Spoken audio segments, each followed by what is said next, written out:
The Yinge dance, or dance to heroes song, is a popular folk art form in Chaozhou and Shantou of South China's Guangdong province.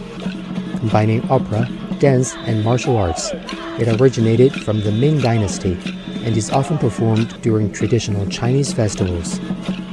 Once performed only by men, the dance is now embracing more women performers.